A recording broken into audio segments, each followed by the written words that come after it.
ನಮಸ್ಕಾರ. ರಿವ್ಯೂ ಚಾನಲ್ಗೆ ಸ್ವಾಗತ. ನಾನು ಸೌಖ್ಯ ಗಾಂವ್ಕರ್. ಬಿಜೆಪಿ 3 ಸುತ್ತಿನ ಸರ್ವೆ ರಿಪೋರ್ಟ್ಗಳನ್ನು ರೆಡಿ ಮಾಡಿದೆ. ಈಗ ಕರ್ನಾಟಕಕ್ಕೆ ಸಂಬಂಧಪಟ್ಟಂತೆ ಮತ್ತು ದೇಶವ್ಯಾಪಿ ಸರ್ವೆ ಸಮೀಕ್ಷೆ ಟಿಕೆಟ್ ಫೈನಲ್ ಮಾಡೋ ವಿಚಾರದಲ್ಲಿ ಈಗಾಗಲೇ ಸದ್ದಿಲ್ಲದೆ ಆಗ್ತಾ ಇದೆ. ಕರ್ನಾಟಕಕ್ಕೆ ಸಂಬಂಧಪಟ್ಟಂತೆ ಈಗ ಮೈತ್ರಿ ಬೇರೆ ಆಗಿದೆ. ಈ ಒಂದು ಕ್ಷೇತ್ರದಲ್ಲಿ ಅಚ್ಚರಿಯ ಅಭ್ಯರ್ಥಿಯನ್ನು ಕಣಕ್ಕಿಳಿಸುವ ಬಗ್ಗೆ ಈಗ ತಯಾರಿ ಸದ್ದಿಲ್ಲದೆ ಆಗ್ತಿರೋದು. ಹಾಲಿ ಸಂಸದನಿಗೆ ಬಿಗ್ ಶಾಕ್ ಕೊಡೋದಕ್ಕೆ ತಯಾರಿ. ಬಿಜೆಪಿ ಏನು ಹೇಳ್ತಾ ಇದೆ? ಹಾಗಾದರೆ ಬಿಜೆಪಿಯ ಸರ್ವೆ ರಿಪೋರ್ಟ್ ಏನು ಹೇಳ್ತಾ ಇದೆ?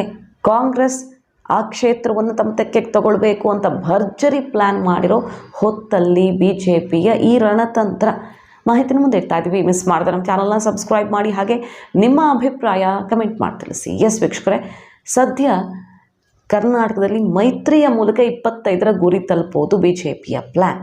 JDS ಒಂದು 3 ಗೆಲ್ಲಬೇಕು, 3 ಬಿಟ್ಕೊಟ್ರೆ 3 ಗೆಲ್ಲಬೇಕು ಅವರು. ಮಂಡ್ಯ, ಹಾಸನ, ಚಿಕ್ಕಬಳ್ಳಾಪುರ ಅಂತ ಇಟ್ಕೊಳ್ಳಿ. ಚಿಕ್ಕಬಳ್ಳಾಪುರನ ಇಲ್ಲ ತುಮಕೂರು ಕೊಡ್ತಾರೆ, ಯಾವುದು ಅನ್ನೋದು ನಿಶ್ಚಿತ ಇಲ್ಲ. ಬಹುತೇಕ ಮಂಡ್ಯ, ಹಾಸನ ಫೈನಲ್ ಅಂತ ಅನಿಸುತ್ತೆ. ಯಾವುದಾದ್ರೂ ಸರಿ 3ಕ್ಕೆ 3 ಅವ್ರು ಗೆಲ್ಲಬೇಕು. ಅಂಥ ಅಭ್ಯರ್ಥಿಗಳನ್ನೇ ಕಣಕ್ಕಿಳಿಸ್ಬೇಕು, ಸುಮ್ಮನೆ ಕೊಟ್ಟು ವ್ಯರ್ಥ ಆಗಬಾರ್ದು ಅನ್ನೋ ಪಕ್ಕಾ ಲೆಕ್ಕವನ್ನು ಅಮಿತ್ ಶಾ ಅವರು ಹಾಕಿರೋದು. ಈ ನಿಟ್ಟಿನಲ್ಲಿ ಈಗ JDS ಭದ್ರಕೋಟೆಯಲ್ಲಿಯೇ ಅಚ್ಚರಿಯ ಅಭ್ಯರ್ಥಿ ಎಂಟ್ರಿ ಆಗಲಿದ್ದಾರೆ ಅನ್ನೋದು ಹೊಸ ಸುದ್ದಿ.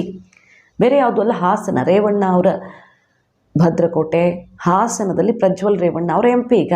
ಬಟ್ BJPಯ ರಿಪೋರ್ಟ್ ಶಾಕ್ ಕೊಟ್ಟಿದೆ ರೇವಣ್ಣ ಫ್ಯಾಮಿಲಿಗೆ. ಅದೇನಪ್ಪ ಅಂತ ಕೇಳಿದ್ರೆ, ಪ್ರಜ್ವಲ್ ರೇವಣ್ಣ ಅವರು ಈ ಸಲ ಗೆಲ್ಲೋದಷ್ಟು ಸಲೀಸಿಲ್ಲ ಅನ್ನುವಂಥ ವಿಚಾರ.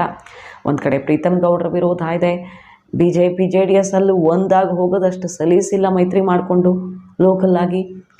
ಸುಮಾರು ಫ್ಯಾಕ್ಟರ್ಸ್ ಇದ್ದಾವೆ. ರೇವಣ್ಣ ಫ್ಯಾಮಿಲಿ ಕಾಂಟ್ರವರ್ಸಿಗಳು ಬೇರೆ ಆಗಿದೆಯಲ್ಲ ಈಗ. ಭವಾನಿ ರೇವಣ್ಣ ಸುತ್ತ ಒಂದಿಷ್ಟು ಗಂಭೀರ ಆರೋಪಗಳು.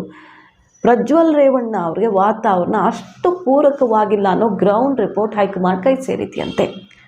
ಈ ಸೂಚನೆ ಕುಮಾರಸ್ವಾಮಿ ಅವ್ರಿಗೆ ಹೋಗಿದೆ. ಸುಮ್ಮನೆ ರಿಸ್ಕ್ ತಗೊಳ್ಳೋದು ಬೇಡ, ಅಭ್ಯರ್ಥಿಯನ್ನು ಬದಲಿಸಿ ಸ್ಟ್ರಾಂಗ್ ಕ್ಯಾಂಡಿಡೇಟ್ ಹಾಕಬೇಕು. ಯಾಕಂದರೆ DK ಶಿವಕುಮಾರ್ ಅವರು, DK ಸುರೇಶ್ ಅವರು ಈ ಸಲ ಪಟ್ಟು ಹಿಡಿದು ಕೂತಿದ್ದಾರೆ. ಹಾಸನ ಗೆಲ್ಲಲೇಬೇಕು, ಒಕ್ಕಲಿಗ ಮತಗಳ ಮೇಲೆ ನಮ್ಮ ಹಿಡಿತ ಏನು ಅಂತ ಸಾಬೀತು ಮಾಡಬೇಕಂದ್ರೆ ಹಾಸನ ಗೆದ್ದು ತೋರಿಸ್ಬೇಕಂತ ಪಟ್ಟು ಹಿಡಿದಿದ್ದಾರೆ.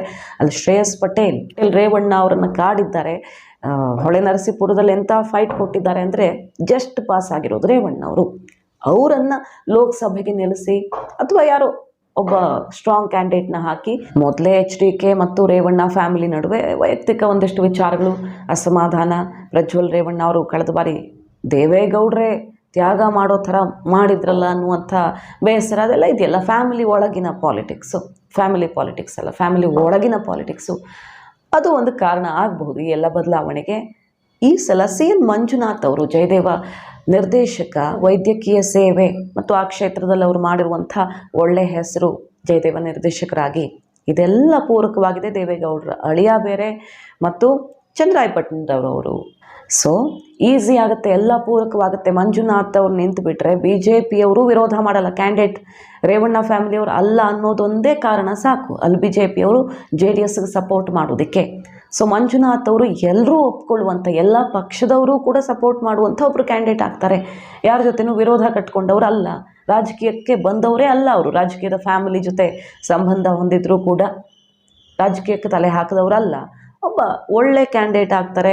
ಮೋದಿಯವರ ಕ್ಯಾಬಿನೆಟಲ್ಲಿ ಖಂಡಿತವಾಗಿ ಅವ್ರಿಗೆ ಒಂದು ದೊಡ್ಡ ಖಾತೆನೂ ಸಿಗುತ್ತೆ ಮುಂದಿನ ದಿನಗಳಲ್ಲಿ. ಅವ್ರಿಗಿರುವಂಥ ಒಳ್ಳೆ ವರ್ಚಸ್ಸು, ಪದ್ಮಶ್ರೀ ಪುರಸ್ಕೃತರು. ಹಾಗಾಗಿ ಅತ್ಯುತ್ತಮ ಆಯ್ಕೆಯಾಗತ್ತೆ ಅನ್ನುವಂಥ ದಾಳವನ್ನು ಈಗ ಕುಮಾರಸ್ವಾಮಿ ಅವರು ಉರುಳಿಸಿದ್ದಾರೆ. ಮಾತುಕತೆ ನಡೀತಾ ಇದೆ ಮಂಜುನಾಥ್ ಅವ್ರನ್ನ ಒಪ್ಪಿಸೋದಕ್ಕೆ. ಅವರು ಒಪ್ಪಿಕೊಳ್ತಾರೆ ರಾಜಕೀಯಕ್ಕೆ ಎಂಟ್ರಿ ಕೊಡೋದಕ್ಕೆ ಅನ್ನೋದು ಕುತೂಹಲ. ಒಟ್ಟಿನಲ್ಲಿ ಶತಾಯಗತಾಯ ಹಾಸನ ಕಾಂಗ್ರೆಸ್ ಪಾಲಾಗದಂತೆ ನಾವು ತಡಿಬೇಕು ಅಂದರೆ ಈ ಸಲ ಅಭ್ಯರ್ಥಿ ಚೇಂಜ್ ಆಗಲೇಬೇಕು ಅನ್ನೋದು BJPಯ ಲೆಕ್ಕಾಚಾರವೂ ಇದೆ. ಹಾಗಾಗಿ ಕುಮಾರಸ್ವಾಮಿ ಅವ್ರಿಗೆಲ್ಲ ರೀತಿ ವಾತಾವರಣ ಪೂರಕ ಮಾಡೋದಕ್ಕೆ ಈಗ ಹೊರಟಿದ್ದಾರೆ.